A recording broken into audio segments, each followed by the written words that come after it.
सबसे पहले आप सभी लोगों का स्वागत है। आज का प्रेस कॉन्फ्रेंस मेरी पार्टी की ओर से शिविर का आयोजन हो रहा है, उसकी सूचना देने के लिए मुख्य रूप से आपको बुलाया गया है।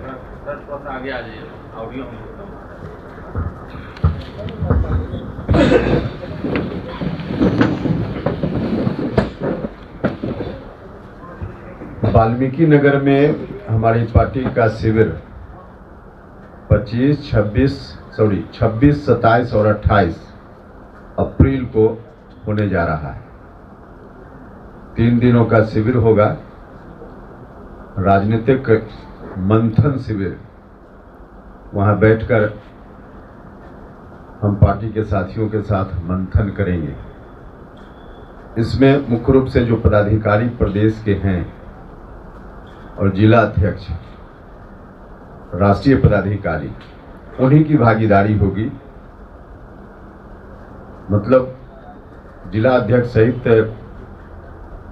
राज्य और राष्ट्रीय स्तर के जो पदाधिकारी हैं, सिर्फ वैसे ही लोग होंगे उसमें, जिनकी संख्या 250 के लगभग होगी। प्रदेश भर से होंगे, प्रदेश से बाहर से भी कुछ लोग होंगे। उनके साथ बैठ करके हम मंथन करेंगे आज के राजनीतिक विषयों पर। राजनीतिक विषय से सीधा अर्थ आपका ध्यान जाता होगा बिहार के चुनावों के बारे में। निश्चित रूप से चुनाव का मंथन तो होगा ही, नो डाउट, क्योंकि चुनाव का समय है। बिहार में चुनाव अब कुछ ही दिनों के बाद, कुछ ही महीनों के बाद होने वाला है, तो उस पर भी हम मंथन करेंगे।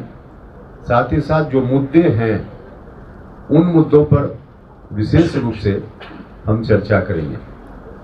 कई मुद्दे ऐसे हैं जिसको हमारी पार्टी लगातार उठाते रही है, उन मुद्दों पर भी चर्चा करेंगे। लेकिन अभी एक मुद्दा जो देश के स्तर पे चल रहा है यह पुराना मुद्दा, लेकिन एक बार फिर से, क्योंकि उसका वक्त अभी आ गया है, इसलिए फिर से वह मुद्दा देश के लोगों के समक्ष है। और वह मुद्दा है डिलिमिटेशन का। डिलिमिटेशन जो पार्लियामेंट या विभिन्न राज्यों की विधानसभाओं के सीटों के बारे में है। इसके डिलिमिटेशन के लिए आज़ादी के बाद कुछ कानून बनाए गए।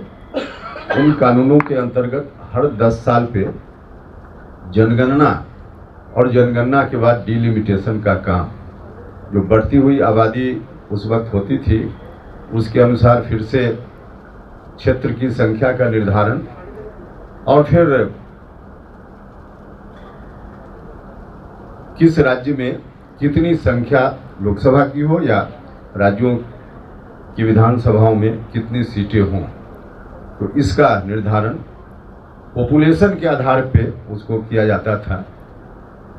क्योंकि अपने यहाँ जो हमारे संविधान की मूल आत्मा है, उसके अनुसार एक व्यक्ति, एक वोट और सबका मूल्य बराबर, हर आदमी के वोट की कीमत बराबर, इसके आधार पे डिलिमिटेशन का काम हो, यह हमारे संविधान में प्रावधान था। और उसके अनुसार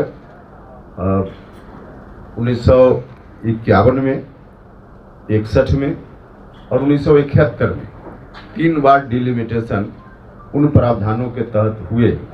एक बार 2001-2 में भी डिलिमिटेशन कमीशन बना था और उस समय भी डिलिमिटेशन हुआ। लेकिन इस वक्त सीटों की संख्या नहीं बढ़ी, सिर्फ जो आबादी थी उसको संतुलित करने का काम हुआ, उसके आधार पे डिलिमिटेशन हुआ। लेकिन उसके पहले का जो डिलिमिटेशन हुआ उसमें क्षेत्र की संख्या भी बढ़ी थी आबादी के हिसाब से, क्योंकि जनगणना के बाद करने का प्रोविजन था, तो प्रत्येक बार हमारी जनसंख्या बढ़ी है उसके अनुसार। लेकिन 1976 में एक अमेंडमेंट लाया गया, और 1976 आपको ध्यान होगा कि वही दौर था जब देश में डेमोक्रेटिक नॉर्म्स को समाप्त किया जा रहा था, प्रजातांत्रिक जो भी संस्थाएं थी उनके अधिकारों को सीमित किया जा रहा था, वो इमरजेंसी का दौर था। और उस वक्त एक अमेंडमेंट लाया गया डिलिमिटेशन से संबंधित जो एक्ट था, और उसमें कहा गया कि अगले 25 साल तक डिलिमिटेशन का काम नहीं होगा।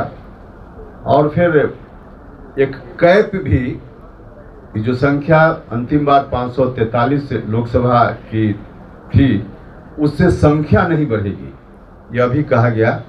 और फिर 25 साल के बाद 2001 में फिर से उस सीमा को बढ़ा दिया गया, और फिर इस बार 2026 से में डिलिमिटेशन का समय आने वाला है। तो यह जो उस वक्त 1976 में जो भी एक्ट में अमेंडमेंट हुआ, उसके चलते बिहार का बहुत बड़ा नुकसान हुआ है।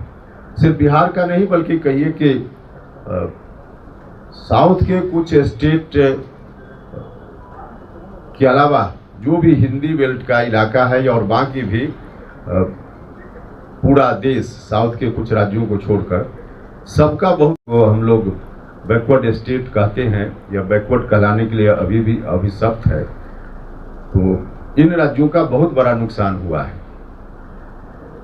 अगर डिलिमिटेशन हो, उस वक्त जो भी एक्ट था शुरुआत में, उसके अनुसार तो बिहार में सीटों की संख्या काफ़ी बढ़ सकती है, और जो दूसरे राज्य हैं हिंदी बेल्ट के, उनकी संख्या लोकसभा में काफ़ी बढ़ सकती है। लेकिन कैप लगाकर इसको रोक दिया गया, और उसके चलते हुआ यह कि आबादी जो संख्या के रूप में बढ़ी, उसका भी रिप्रेजेंटेशन ठीक से नहीं हो पा रहा है आज भी लोकसभा में, क्योंकि क्षेत्रीय असंतुलन संख्या के हिसाब से काफ़ी बढ़ गया है।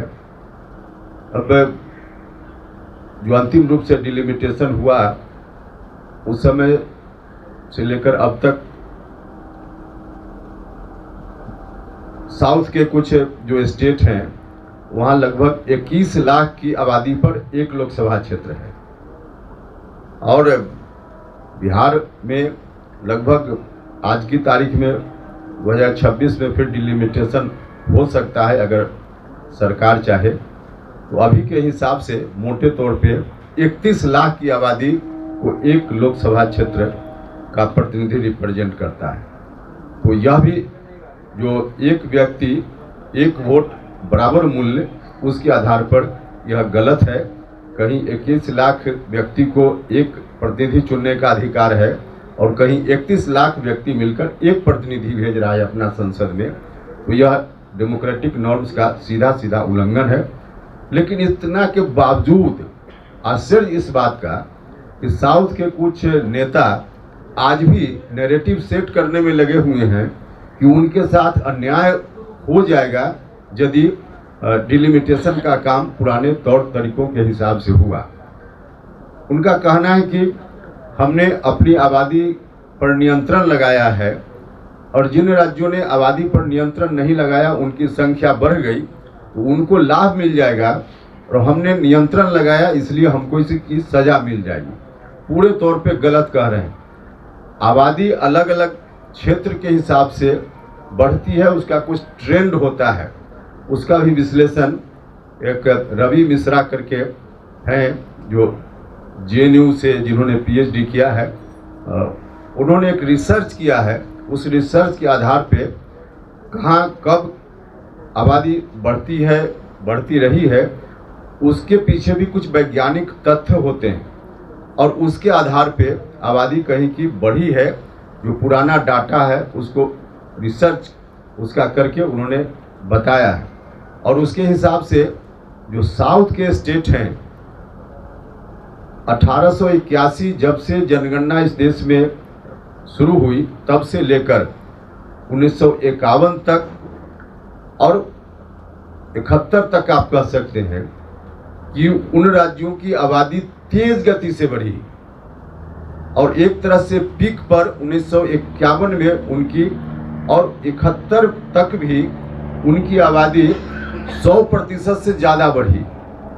तो जब उनकी आबादी बढ़ी 71 तक, उस समय डिलिमिटेशन का फायदा उनको मिला। और उन दिनों बिहार जैसे राज्यों की आबादी लगभग नहीं बढ़ रही थी। उसका एक बड़ा कारण था कि जब अंग्रेज हमारे यहाँ आए, ब्रिटिशर्स आए, तो सबसे ज़्यादा शोषण का शिकार यही इलाका हुआ। बंगाल, उड़ीसा, बिहार, उत्तर प्रदेश इत्यादि जो हिंदी बेल्ट का इलाका है, उनके शोषण का भी, उनकी लूट का भी यही ज़्यादा क्षेत्र रहा। और यहाँ के लोगों ने ज़्यादा बढ़ चढ़ कर लड़ाई लड़ी उनके खिलाफ। तो उसके कारण भी हमारी आबादी बहुत नहीं बढ़ पाई, कई बार आबादी घटती रही। तो उन वर्षों में हमारी आबादी उस रूप में नहीं बढ़ी। हाँ, उसके बाद निश्चित रूप से आबादी बढ़ रही है। तो साउथ के स्टेट्स की आबादी मुख्य रूप से पीक पर 1971 और 51 के बीच पहुंच चुकी थी। और उसी समय 1971 में उनकी बढ़ी हुई आबादी के हिसाब से क्षेत्रों का निर्धारण हुआ और उसके बाद कैप लगा दिया गया। जब उनकी आबादी एकदम पीक पर हो गई थी, उससे ज़्यादा लाभ उनको नहीं मिल सकता था, तो उस समय बैन कर दिया गया। और जब हमको लाभ लेने की बारी आई, तो अब कहा जा रहा है कि इस पर बैन रहेगा, बैन नहीं टूटेगा। मतलब पंगत में बैठकर उनको भोजन करना था तो पूरा कर लिया, और जब अपना पेट भर गया तो अब कह रहे हैं कि अब पंगत लगेगा ही नहीं। यह सरासर अन्याय है। तो डिलिमिटेशन के खिलाफ जो साउथ के राज्य, साउथ के कुछ नेता, खास करके स्टालिन साहब, जो कह रहे हैं कि आबादी हमने रोक लगाई है, इसका नुकसान होगा, आबादी रोकने की बात उन्होंने नहीं की है। सच में आबादी घटने का एक ट्रेंड होता है, बढ़ने का एक ट्रेंड होता है मुख्य रूप से। तो उसके आधार पर उनकी आबादी पीक पर पहुंच गई थी, अब घटने का ट्रेंड है। उन दिनों हमारी आबादी बिल्कुल नहीं बढ़ी थी, अब बढ़ने का ट्रेंड है। तो उसके आधार पे डिलिमिटेशन के काम पर जो रोक है, एक तरह से उसको संविधान में, कानून में बदलाव ला करके उसको शुरू करना चाहिए। और आबादी के हिसाब से क्षेत्रों की संख्या भी आवश्यकता अनुसार बढ़ाई जानी चाहिए। कारण नहीं भी हो, अभी जितनी सीटें हैं उसके आधार पे 2011 की जनगणना ही हम ले लें, क्योंकि अंतिम बार 2011 में जनगणना हुई है। तो उसके आधार पर ही अगर एक क्षेत्र में मतदाताओं की संख्या को हम संतुलित करें पूरे देश भर में, तो उस हिसाब से बिहार में 40 लोकसभा क्षेत्रों की जगह लगभग 60-62 लोकसभा क्षेत्रों की संख्या उसी के आधार पर हो सकती है। अगर हम 543 की ही संख्या रखें और सिर्फ आबादी को संतुलित कर दें, तो हमारे यहाँ बिहार में लगभग 60 से 62 लोकसभा क्षेत्रों की संख्या हो सकती है। तो इतना बड़ा नुकसान हो रहा है। और बढ़ती हुई आबादी के आधार पर अगर निर्धारण फिर से क्षेत्रों की संख्या का हो, जो होना ही चाहिए, तब तो और ज़्यादा ही हमारी संख्या होगी। तो सरासर हमारे साथ अन्याय हो रहा है, जिसकी शुरुआत इमरजेंसी के समय से हुई। 1976 में नया कानून बनाकर ऐसा कर दिया गया। लेकिन अब हम नहीं मानने वाले हैं बिहार के इस हक को। हम अंतिम क्षण तक लड़ने का काम करेंगे। और आपकी रुचि स्वाभाविक रूप से होगी विधानसभा में कितनी सीटों की संख्या किस पार्टी की हो। हमारी रुचि बिहार भर के लिए सीटों की संख्या कैसे बढ़े, इसके लिए है। हमारी रुचि जो बढ़ती हुई आबादी है उसको प्रतिनिधित्व करने का समान अधिकार देश भर में मिले, उसके हिसाब से बिहार या बाकी हिंदी बेल्ट का जो इलाका है उसमें कैसे संख्या बढ़े। हमारी लड़ाई इस बात की है, हम बिहार में संख्या बढ़ाना चाहते हैं। अपनी संख्या का कोई बहुत मतलब नहीं है, वो चुनाव के समय मामला आता है, जो चुनाव तक रहता है। तो हमारी लड़ाई इसके लिए अब हम मंथन करेंगे शिविर में। इन चीज़ों पर हम अपने साथियों को हर तरह से ट्रेन करेंगे। डाटा हर तरह से हमारे पास उपलब्ध है, हम साथियों को अवेयर करेंगे और उसके आधार पे हमारी लड़ाई अब आगे। बिहार का हिस्सा अब तक जिस रूप में कानून बनाकर 1976 में इन मामलों में रोक दिया गया, हम बिहार का हक किसी भी रूप में दिलाएंगे। इन चीज़ों का मंथन हम वहाँ करेंगे और 3 दिनों तक हम बैठ करके तमाम चीज़ों पर मंथन करके, जिसमें आज का राजनीतिक विषय वर्तमान का भी आएगा, जो हमारे मुद्दे हैं उन मुद्दों पर भी हम चर्चा करेंगे और कैसे हमारी लड़ाई आगे हम लड़ें, इन तमाम सवालों को हम वहाँ चर्चा में लाएंगे। फिर उसके अनुसार साथियों की राय बनी तो कार्यक्रम भी बनाएंगे और उसके बाद फिर आपको उन चीज़ों से वाकिफ कराएंगे। तो फिलहाल आज इतना ही था। आपका कोई सवाल हो तो जवाब दें। भूपेंद्र जी, आज राहुल गांधी, तेजस्वी यादव, खड़गे तमाम लोग मिले हैं। राहुल गांधी मीटिंग से पहले ही निकल गए और दूसरी चीज़ ये है कि सदनों की बैठक होगी महागठबंधन, इससे पहले राहुल और तेजस्वी को मिलना, क्या मानते हैं? अब देखो, उनका एक्सरसाइज है भाई, महागठबंधन में सब लोग साथ हैं, लेकिन साथ कई बार लोग बैठते हैं दिखाने के लिए कि बैठ रहे हैं। सच में सब लोग वहाँ स्वार्थ से जुड़े हुए लोग हैं, तो स्वार्थ के आधार पे कोई भी किया हुआ गठबंधन, उसका हर्ष वही होगा जो उन लोगों की स्थिति है। लेकिन वह उनका मामला है, कब बैठेंगे नहीं बैठेंगे उससे हम लोगों को क्या लेना देना है। हरियाणा के सीएम हैं, वो कह रहे हैं कि सम्राट के नेतृत्व में प्रचंड बहुमत आएगी, एनडीए को में देखेंगे, सम्राट सीएम बनेंगे। सम्राट चौधरी जी ने खुद कहा ना इस पर, सम्राट चौधरी जी ने तो खुद कहा इस पर।